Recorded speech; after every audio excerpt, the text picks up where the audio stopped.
Hi, my name is Chris Coolmer, and welcome to the Music Teachers in International Schools podcast. In this podcast, I explore the unique world of music education in the international school context. You will hear amazing stories from music teachers working at international schools all around the world.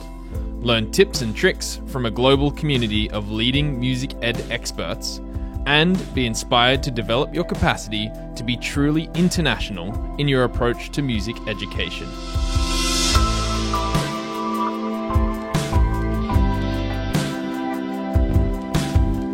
Okay, welcome everybody to the Music Teachers in International Schools podcast. Today, I'm really excited to have Jennifer Walden with me, a music educator in international schools all over the world, in fact, but originally from Canada. And Jennifer is extremely experienced in this world, and we're really excited to learn from her, learn about her experience and some of her ideas, which we'll get into as we go, and we're going to get deep, hopefully.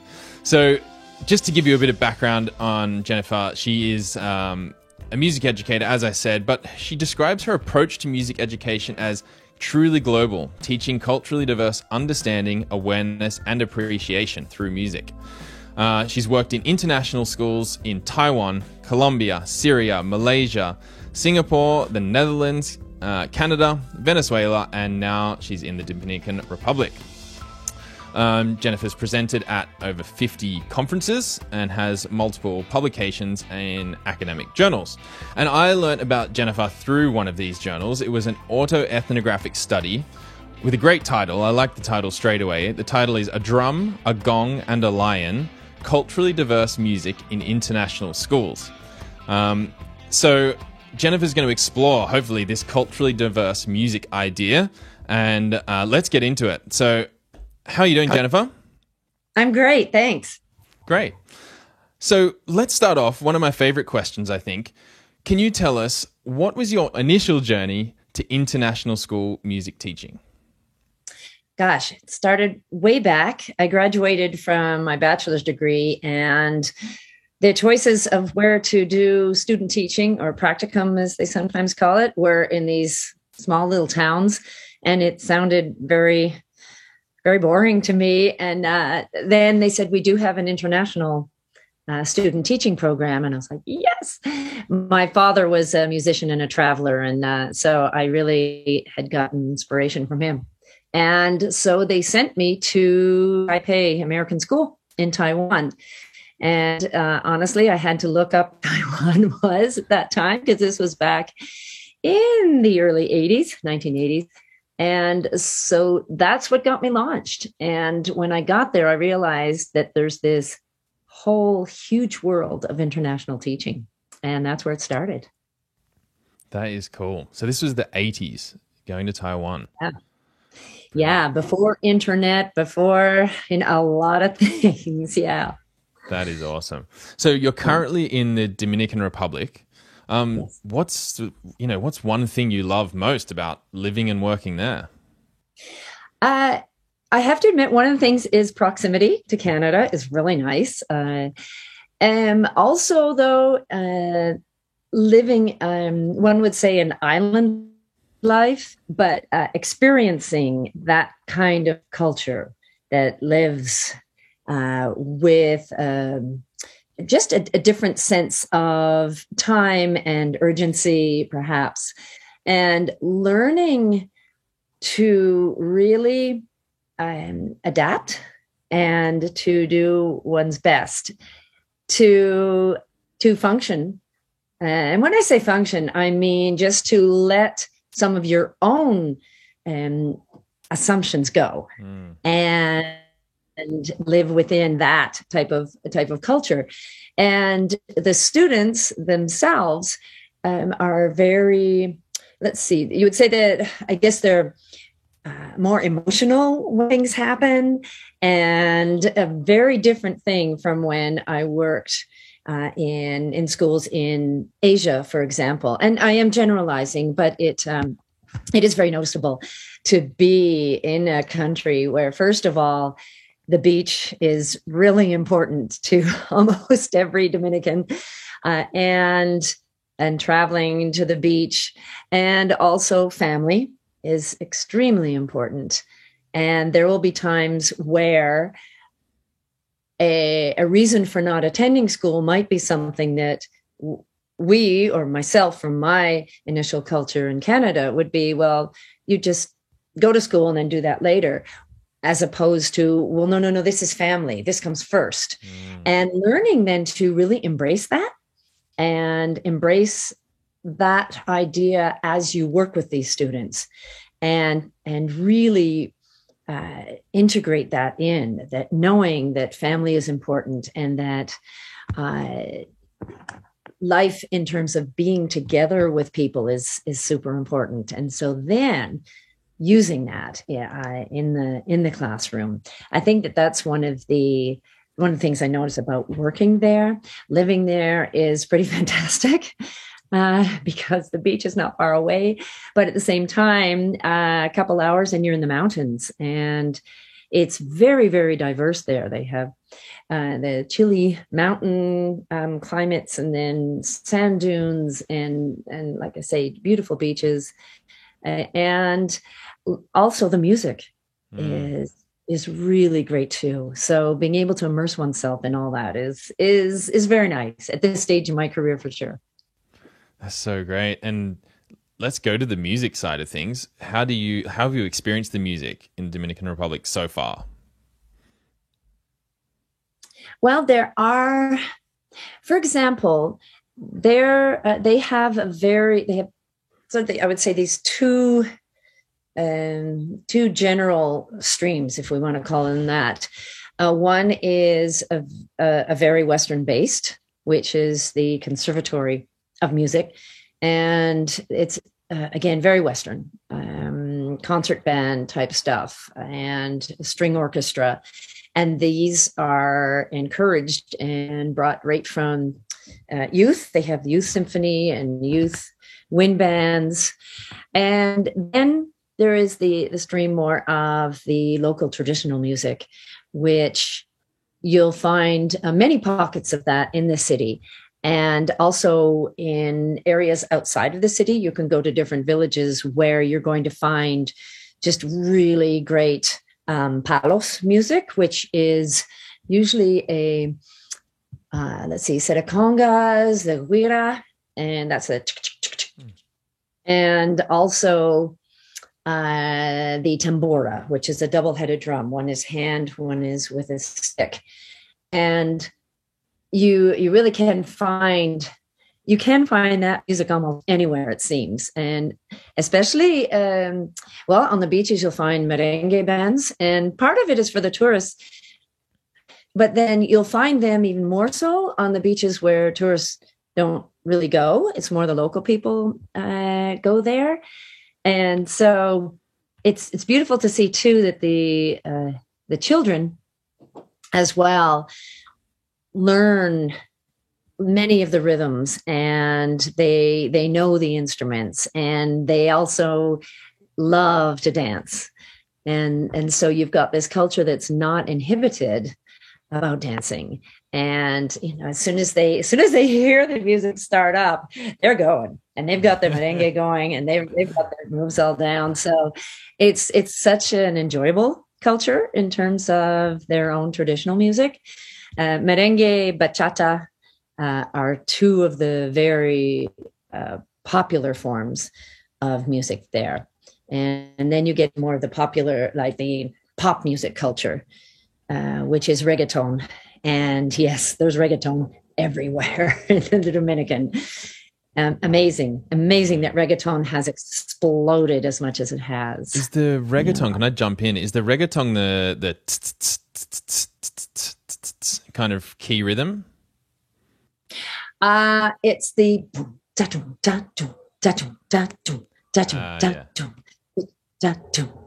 and and many songs you'll get that, like many pop songs, you get that sort of non-metered start, and then the beat drops, and that's where they go crazy. That's so good. And they're all over it. Yeah. Everybody's all over it, and they play it loud volume. Yeah. That's so cool. I noticed on your website and I think this links to what you've just been saying quite well. You mentioned that for you, learning never stops, and that in each location, we mentioned the multiple locations you've worked and lived in. In each location, you tend to study the language, the instruments, the vocal styles, and the movement. And I thought that was a really awesome statement to make. What are some of your approaches to doing that learning? Well, first, determination and throwing one's inhibitions right out the door. Yeah. Because I know right away, especially when I was in Asia and now in the Dominican, I don't look local, and I'm tall, and so I'm kind of this big dorky Amazon walking into the scene, So that's the biggest thing I think it's been is just this drive to want to know. And it started right with when I was in a night market in Taiwan, and I thought I knew everything about music. And I go to this night market and I hear this music and this singing and like percussion happening. And I'm thinking, what is this? And I came around the corner and it was this full Beijing opera going on. And that was such a huge slap on the face to me, because I realized I don't know anything. I have no idea what's going on in front of me. And yet this audience of 100, they all know what's going on. I mean, it's just a little night market, but that really kicked me into wanting to learn. So wanting to unfold and work out all these mysteries to me, wanting to know, what is all that makeup? What do the costumes mean? What are the musicians doing? What are the instruments they're playing?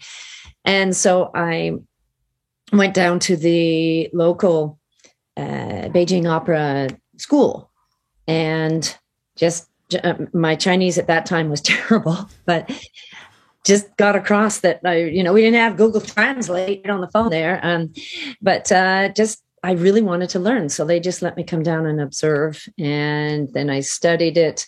And let's see, remember there's some great books in English, but that started the pattern.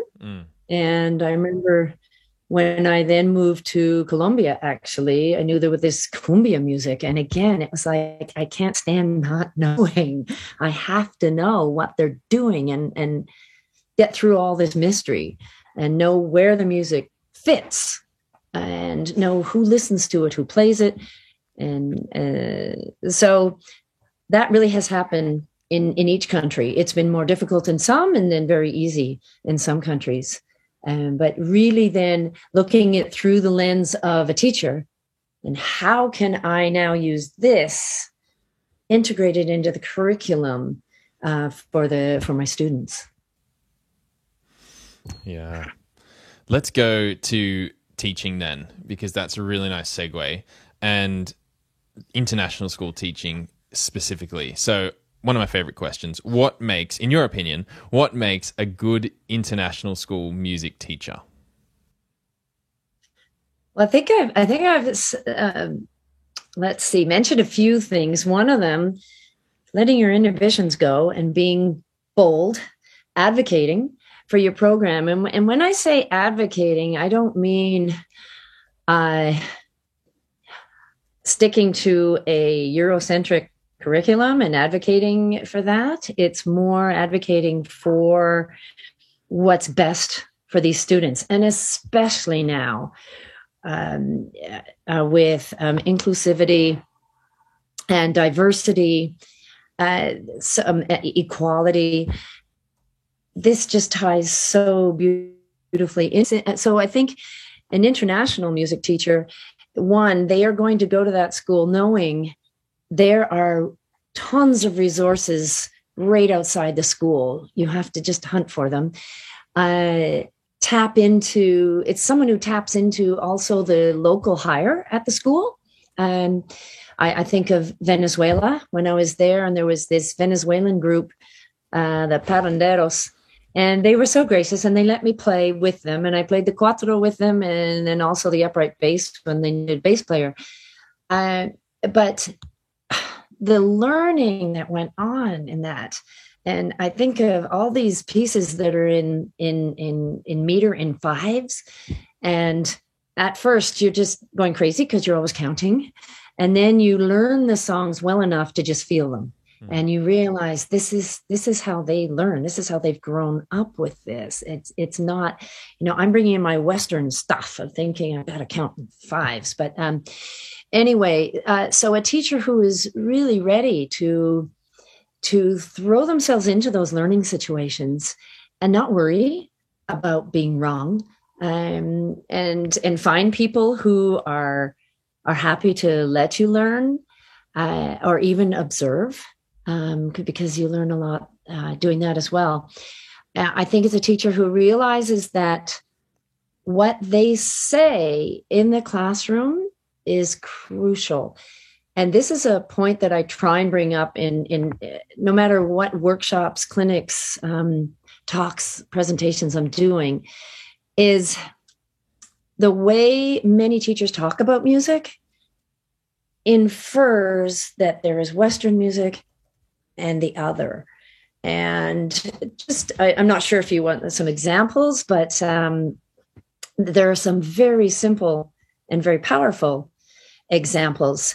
If you use the term, if you're with the students and you say, okay, so in music, this does this.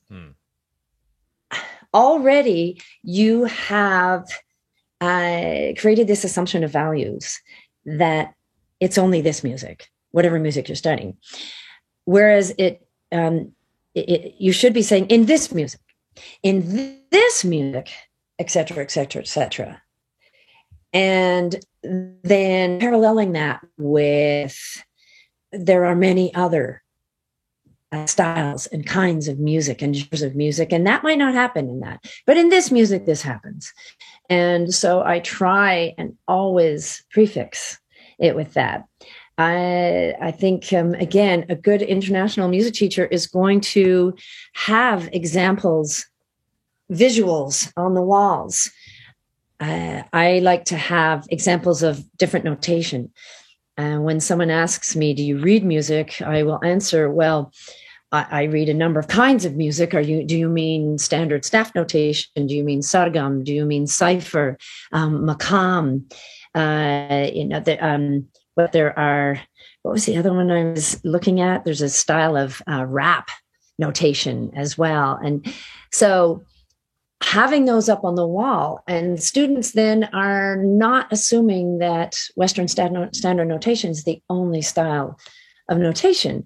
And also looking then at playing or singing scales from around the world, that there's not just Western diatonic, major, minor modes and things like that, that you can actually learn to play and sing scales that aren't Western based. And a beautiful one I love is one out of the Sunda people in Indonesia.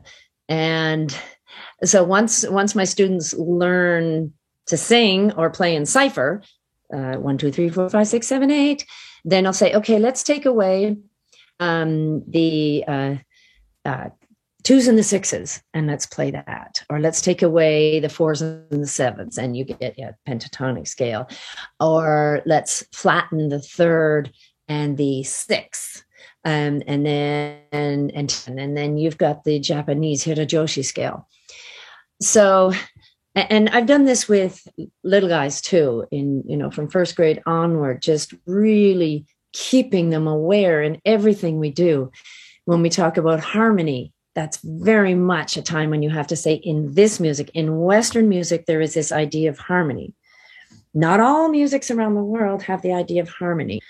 And little kids get that. They're so great, because sometimes adults, it's harder for them to then switch the way they're thinking, but little kids get it. And when I've dealt with students who are from different religions, etc., if we do something that is religious based, even 6-year-olds will say, no, you're not trying. We understand it. You're not trying to tell us that we have to become whatever religion, we have to turn Hindu or something. They're saying, no, you're just teaching us about that. So that gets into another sort of whole political thing. But I think a good international music teacher is going to be recognizing this. And also, again, as I said, going out into the community and seeing what's there, bringing them in. And, we just had a festival at our school, and we had two of the maintenance workers. They play Palos music, and then two of them are dancers. And so we had them performing. It's right there. The music is right there, and ignoring it is doing a huge disservice to the students who are at school. Students might not love it at first, but it's only because they don't know about it. As soon as students know about something, they're all over it. They just want to tell everybody what they know about it. So I think there are many points that I've touched on, but the biggest one is to really pursue, to let go, be bold, not be afraid to make mistakes, and believe in what you're teaching. Believe that what you say will really influence how your students are going to go on into the world and think. And you can stick to a Western concept idea. For example, that there's rhythm, beat, melody, upward, downward, high, low, but you don't have to use just Western examples. And there's so much available that's music, but it's not Western-based music. And use those examples. High schoolers, we once were looking at intervals and then playing for them some Bulgarian vocal music, and then saying it really sounds dissonant. And I said, that's because you've grown up with the third sounding consonant to you, but it being uncomfortable to sit at a minor or major second. So, but to them, that's what it sounds like. So I could go on and on with examples, but it's where I would also encourage teachers to read some of my publications, because I do give lots of examples. But I think those are some of the main things that it's our responsibility to really involve kids in diversity and in helping them to realize that music that's really important or special to them, there is easily some music that is very different, but is very special to another person. And music fits it. It all fits into it, its different cultures. And it's just really important to everybody. It doesn't all have to be the same music. Jennifer, I think that was gold. Like, what an amazing summary, I guess, of some of your ideas and your approach. And I mean, to answer the question, what makes a good international school music teacher, so thoroughly and so broadly, I mean, I'm excited, and I hope people that are listening are thinking, yeah, I could take some things away from this. Two thoughts that I had straight away was this assumption in international schools that we have to bring, especially if we're an overseas hire, so the most common employees in international schools, if you look at some of the research, is England, Australia, the USA, Canada. And this assumption that we have to bring our music and sort of have that as the dominant approach to music education is really interesting.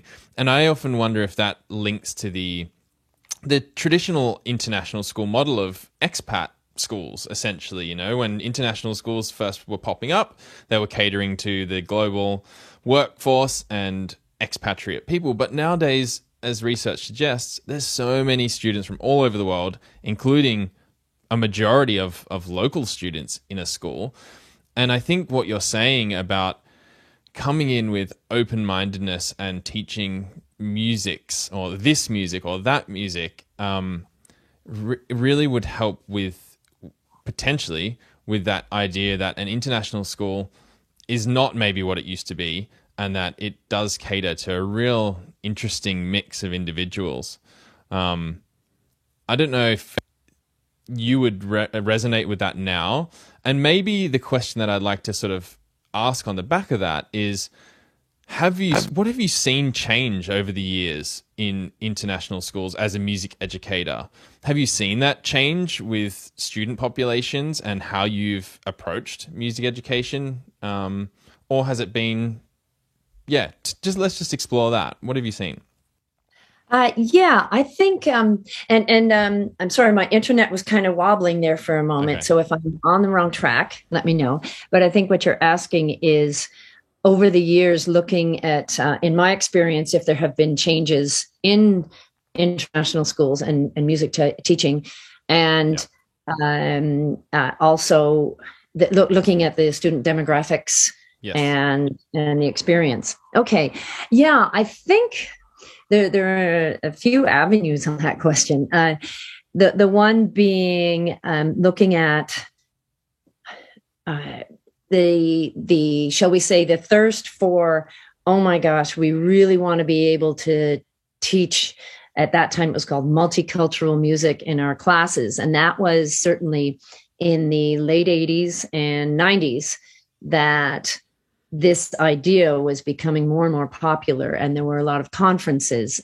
Cultural diversity in music education was one of them. I know NAFME was running a conference, and this was really a big thing. And lots of publications were occurring. It started to turn in the early 2000s, and 9/11, we saw a big change in terms of, do we want to just keep including this? Do we want to be constantly inclusive and say that every music is equal, is fantastic? And it seemed that there was, especially in the United States, this collective hesitation, shall we say. But looking, though, at the people who were focusing on this, on looking at diversity and inclusion, those people continued on with a lot of work was done in this. When I say they continued on, there was a manifesto created by Pat Campbell and some of her colleagues to say, really, it was saying, people, there's no excuse now. This is happening in our world. Our world is so diverse. It's no longer separated into insular countries.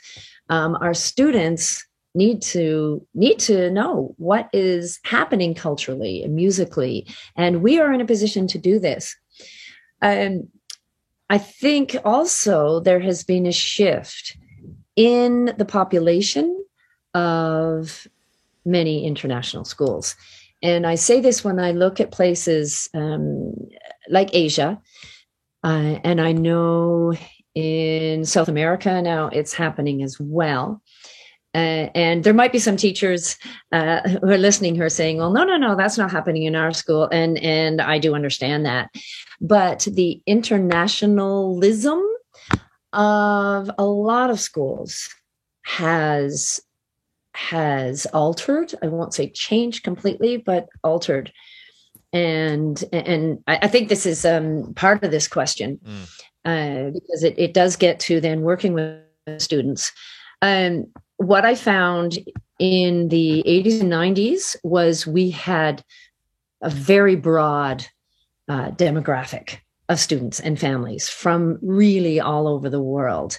And it was really fantastic to tap into musics from many, many, many different regions, because often there were students who were from those regions who would share about that. Their families would share. And as we moved into this millennium, there's been a shift. And one of the shifts being really less, shall we say, less international kids at some of these schools, more of the locals who sometimes it's more of the locals who can afford to go to the international school. And And I think that also that really was evident when COVID hit, because a lot of companies, international companies, as we all know, they sent their employees home. And a lot of schools actually either shut down or sent their teachers home, or both. And so a lot of the international students didn't return. So the next step that I've seen is in a lot of countries, well, actually, then there's the for-profit schools. So when I was working in the 80s, you could pretty much name each country or each city and name the international school that was there. Yeah. Now, there are of schools that call themselves international. What I see they really are for is to prepare their local students to go to universities overseas. And that has created a different, a different dynamic in terms of diversity, because now there are classrooms that are predominantly local kids making up the student body. So that has been another shift for me as well. And I have had to change as that occurs. And the biggest change I did find was just when I was working in Venezuela, just within the 3 years, because of Venezuela's political situation, that reduced our school to just a very small school. But it made it so we were teaching mostly Venezuelans. And so I realized, okay, I really have to keep the experiences broad, but understand at the same time, they are all from a similar culture. We're not sort of teaching to this big span of cultures where this is one culture. And I had to be sensitive to, okay, what are your values? What's important to you? And this has also happened in the Dominican Republic.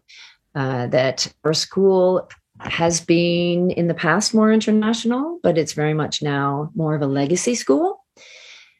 And I look at it as, okay, we've got very wealthy students in our school.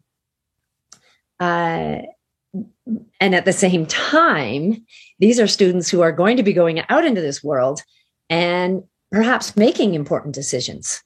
So again, it's my responsibility to just nurture this idea of diversity and embracing differences and understanding cultures and looking at the way cultures look at their music and understanding why something is important to one culture and not another, or one person and not another. So does it have a new face now? In some ways, yes, but in other ways, if you've got just one or two, when I say one or two, if you've got a very South American culture, but then we do have as well some Asians as well. But no matter who's there, still keeping the program diverse and still having them try instruments that maybe they're thinking, why do I want to do that? But then really getting them involved in that. I don't know if that's a long answer to your short question. Yeah.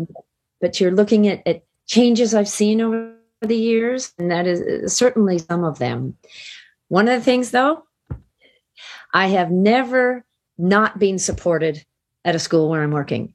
I have always advocated and promoted my program and not cared how silly, fun, whatever I have to be in the classroom. If the kids want to, be nutso over, something, you can just be nutso with them. I have always been supported and always thanked my administration regularly for the support. Yeah. Yeah. That's amazing. That's really cool to hear. And I hope people resonate with that. I certainly felt similar in my schools that I worked at. The support was there. I think your answer was amazing in that that conversation about the changing demographic in international schools is a big topic at the moment. If you look around the kind of international schooling chat, and it's really going to be fascinating to see where it goes. And I think you're right. We do have a responsibility within that to do the things that you've said. And I think I'd like to, if it's okay, explore that a little bit more, because you did touch on some of your tools and you mentioned your publications that we could read to learn more. But could you maybe give us your main or your best ways of approaching teaching a culturally diverse music curriculum? Sure. For example, I excuse me, I can, I could go through a general music program, but then I think perhaps where some of the challenges are really is teachers who are hired to teach, let's say, concert band or orchestra, string orchestra, which already are very Western based concepts. So one of the let's say I have two groups that are concert band groups. And one of the first things I do is I make sure that the students know that I'll take any instrument in there. So I have a lot of guitars. Now, they're not necessarily non-Western, but they are a popular pop music instrument. And again, I just want to keep opening those doors to all students. So I include piano in there and bass guitar, electric guitar, violins, cellos, whatever you want. I rewrite the parts. Guitars, I'm a guitarist as well, so I just write the chords for the guitarists. And there have been students who, for example, we did have a kayagum player from Korea. And so what I did then was, and many concert band teachers would know, there are some pieces, Korean pieces written. And so one of the things that I do is I find these kind of arrangements, but then often decide with the students, are we going to open up the middle of the piece and include some of the music then or some of the traditional music from the country? Do we introduce it with that? Where do we want to put this in to feature? That's cool. That's a great idea. Yeah. And it's, it sounds hard to do, but you just do it. And sometimes you have the advantage because, often there aren't many, often if you're the music teacher or one of the music teachers at the school, the others aren't probably going to scrutinize. They're probably going to be really excited that you're including this kind of stuff. And so from that same example, if we're doing a piece, let's say that's, West African, there are lots and lots and lots of West African arrangements. Unfortunately, they call them African celebration. I mean, let's look at the topic, right? Yeah, that's a lot of real estate. Yeah. To be calling African. So I really actually get my students then to research, okay, where exactly in Africa is this happening? And we'll get onto that next. But then what I'll do is I have lots of drums in the room. If one of my articles is called A Pile of Drums, that was in, I think, Music Educators Journal, but that was based on using drums from around the world, or just any drums you can get your hands on. So one of the first things I do when I get to a school is, as soon as the budget comes out, then I'm saying, okay, here's what I want. It used to be super hard like 20 years ago, but now it's super easy. You go to Amazon, you can get almost any drum. And so I, over the past 2 years, have ordered lots of drums for the program. And so the kids walk in, they see all these drums. And then I include them. So if we're doing a piece that is from an area in Africa, and we explode the piece somewhere, middle and wherever they want to put it, and they all play a drum, and we put typical rhythms together. And you very quickly notice who you're ringers are that can really get some of those hard rhythms. Yeah. And then you also notice who those are who just want to keep that nice steady beat. And you're like, yeah, you're my anchor. Bring it on. And so, doing that, but also teaching them at the same time. For example, this one piece we did was, okay, we're playing this piece called, I think it was African Celebration. But it's got a fair amount of Western harmony in it. But the reason we're bringing all the drums into it and everybody putting down their concert band instruments and playing the drums, reinforcing the fact that in that style of music, rhythms and interlocking rhythms are really the meat and the guts of the piece, as opposed to the Western idea of piling up these thick harmonies. And so already it sounds like a small idea, but already you've reinforced that this is something in this music that's very important. It might not be the $1 million question one day, but the students realize, okay, this is more important in this piece than what I'm playing on the flute in this piece. So doing that for concert band people and orchestra people, because there are lots of pieces written. I know that, oh gosh, I remember, I know her name. I can see,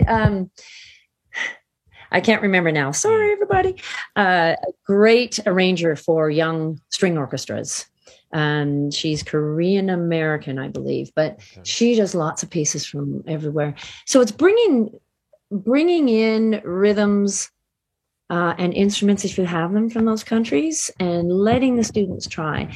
If you're doing an Irish piece, beg to get bowrons, and so the kids can learn a really cool technique of the double-headed mallet. And it doesn't matter if they can't do it right away. The fact getting in there and trying to do, a style that's from a different country, and then featuring that in a concert if someone can really play it. Can you just pause there for a second, Jennifer? Can you just say the name of that Irish instrument again? Because it just cut out for me. So I think for the recording too. It's called a bodhrán. Good, yeah. And it's spelled Bodhran, I believe, and pronounced bodhrán. Brilliant. I know some people will be like, I've heard that instrument before. I've seen it so many times, but I just want the name. So, yeah. Yes.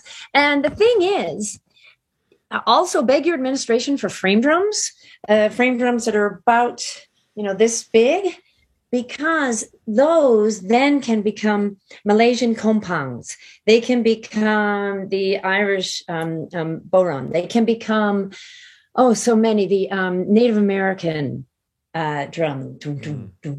Frame drums are so versatile. I usually try and have 20 or so frame drums in the classroom, so that if I don't have enough East Indian or Indian dol, the drums that play a lot of Bhangra music. If I don't, you can't always get 20 of those, but you can get lots of frame drums.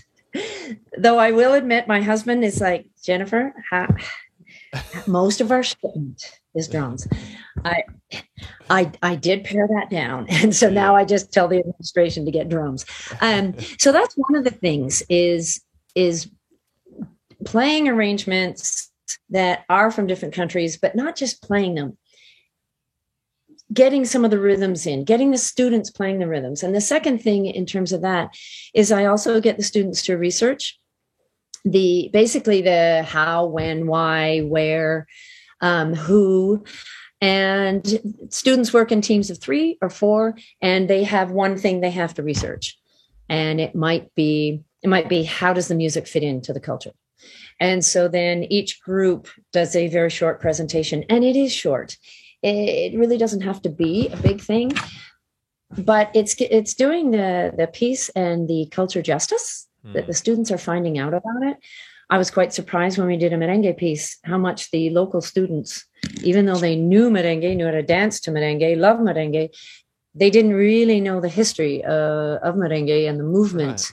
Right. And they researched it. So, these aren't huge, 3-act plays. These are just small small pieces of information that are shared, but that give them a really good idea of, okay, this is where this is coming from. So that's a big thing. And I think, like I said, I have all over the walls different styles of notation.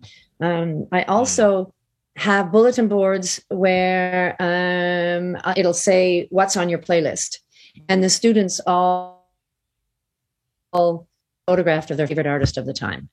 And that starts conversations sometimes, and I get to see what they're interested in. And you can connect with the students that way. There might be one that comes along that loves, I had a Korean boy who absolutely loved Miles Davis. And so some of the students were, well, who's that? So it got us into a conversation, about that. And then honoring also the music of some of the students that you are working with. And like I say, if you've got students who are from Japan, learn something about their music. Bring in or even if you don't know the instruments, there's so much on YouTube, so much on the internet. Yeah. Bring in that music, if it's digital or live.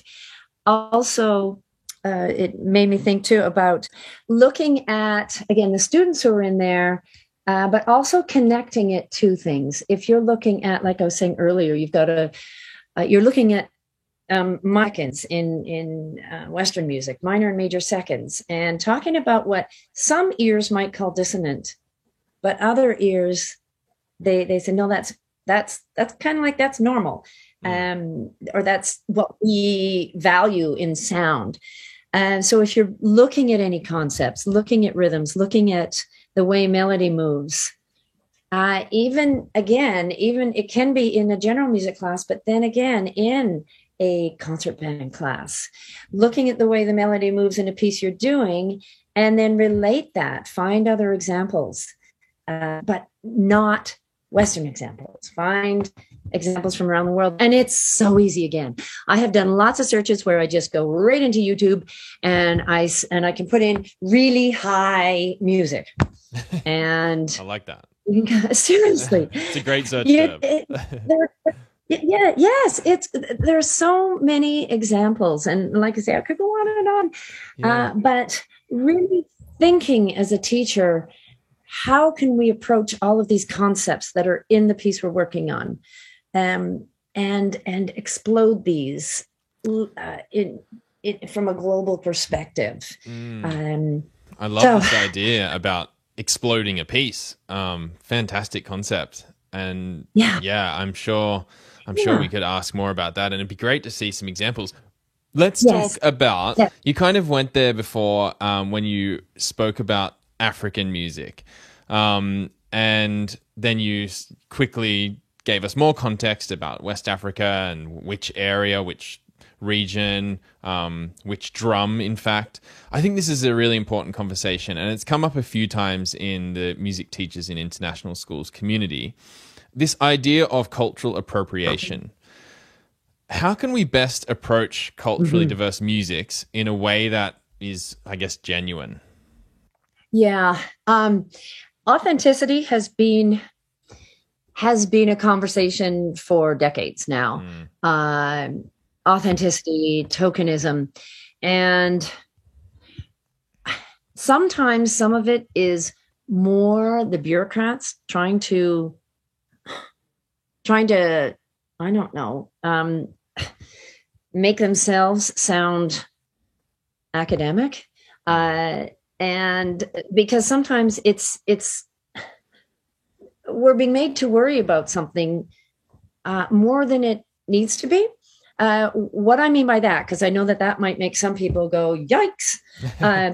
But what I mean is, in my experience, everywhere I've lived, the people the people with whom I've worked to learn their music or to involve, they absolutely love it when I or the students want to perhaps, I'll give an example. Talking to the kids about, okay, do you have special clothes for your special festivals? and many of them do. And so we'll look at the very traditional sari, the women's sari. And the students love learning how to tie a sari. And then they'll get into where they're trying to tie it as fast as they can. By the way, no one has ever beaten one of my music assistants. Her name was Shanti in Malaysia. 8 seconds, she can tie a sari. No, yeah, there's a challenge, cool. Everybody. Yeah. But then to have people come in and that are from that culture and be helping out and be really excited to see the students, wearing a shalwar kameez. And there might be students from that area who bring in their extra celebration clothes.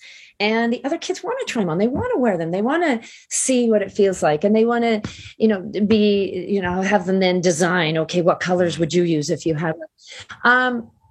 I think that there is, I know that a line has to be drawn because it can shift to tokenism. That especially, this is a terrible example, but it happens. American Thanksgiving, where they decide to put feathers on their little headbands, which is shocking and still happens. To me, that is terrible tokenism, or that the Indians, go woo, like that. That is inappropriate tokenism.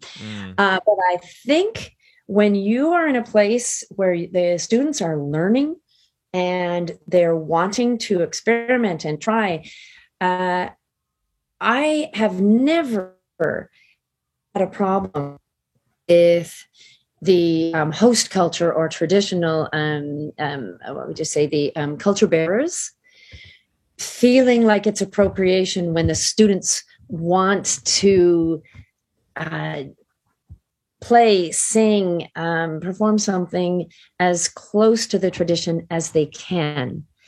And I think sometimes, or I think that now teachers have become a little wary of that. Like, oh my gosh, can I do that? And my answer to that is, as long as it's within this context of learning, I have never found it to be insulting or inappropriate for any of the host culture or culture bearers who are involved or see it. It's a very complex issue, I think. Yes.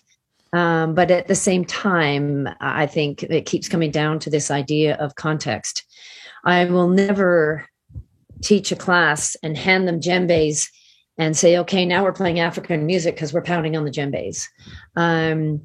It will, and when they perform, for example, on the Malay compounds, which are like a frame drum, and they hit them in the middle and the side, we will put that in context and say, this is a style of drumming that's used to welcome people. And the students from grade 7 or whatever have learned about where it's used. And so we are going to welcome whoever today with these rhythms. And I believe I don't think there's any appropriation in there. I think it is the students learning about something. I think that's really well summed up. And thanks for sharing that, because like you said, I think it is an area where some music teachers can feel worried. Can I do this? Is this, maybe I should just not bother. That could be the response, right? I'll stick to what I know or what I can do because I don't want to do something wrong. I think what you've said is really useful and an important thing to say and to think about. Yeah. I think you've covered so much. I've learnt tons. I'm already thinking about this exploding orchestra thing, exploding bed idea, because I think that's fascinating. I'm sure there is tons of examples you could give us of how you've applied your approach to cultural diversity in the music classroom, and especially in international schools. But I mean, like you said, we could probably be here all day talking about it. So if people want to find out more about this approach, some of your ideas, some resources, you've mentioned your articles. How else can they get in touch with you or learn more? I would say directly. I'm happy to share my email address. And if you want to do that, I think you've got it there. Absolutely. I fairly regularly have people who send me an email and say, "Hey, I'm doing this. Do you have ideas? Can you help me out on this?" And I'm happy to. Cool. Great. We'll add that to the show notes so it's easy for everyone when they click away. Yeah. That's really cool. So what's next for you, Jennifer? What's next? What are you looking forward to? Well, currently I am very busy with the Smithsonian Institution. We've got, let's see, for the past 2 years, I think it is, we're working on this series called Learning Pathways. And they already have quite a few learning pathways that are up on their website under the Smithsonian Folkways recordings. And it's for teachers and it's free. And they've got a lot right now already up on South American styles of music. And I think, off the top of my head, I can't remember the ones that are active now. However, 2 years ago, they called me and they said, "Okay, we're doing a series of learning pathways on music of the Asian royal courts." Ooh. And and then one of them who had he says, "We're stuck." And I said, "Oh, you're stuck." And so they said, "Yeah, we want this to be for kids age 6 to about 10. And they said, "We don't know how to do this." And I looked at the work that they had done for the older kids, and certainly very appropriate work in terms of it's visual, it's slides and then a teacher's guide and all kinds of links and examples and activities. But I looked at those, and certainly the whole color scheme was not for kids. And so had to completely revamped all that. And so as we went into that took about a year. And then for the past year, we've then been working on lessons for each area. So now I would say in the next 6 months, we'll be launching a lot of those. I did the one on Java, Indonesia, lots of gamelan. We've just finished the one on China. There's Korea, Japan, Vietnam as well. And so it's what looked like a huge project 2 years ago is finally really coming into its own. And just this summer,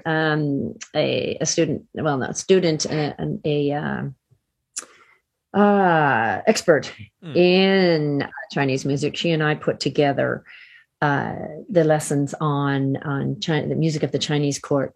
And it's amazing thinking of how we just were kind of putting this all together 2 years ago. And then she and I have been able to just in the summer put together the whole module for China's royal courts. And so it is flowing much faster now. So those we want to be launching very soon. So that's been taking up most of my extra time is working on these as curator, writer, and consultant with this Smithsonian Institution.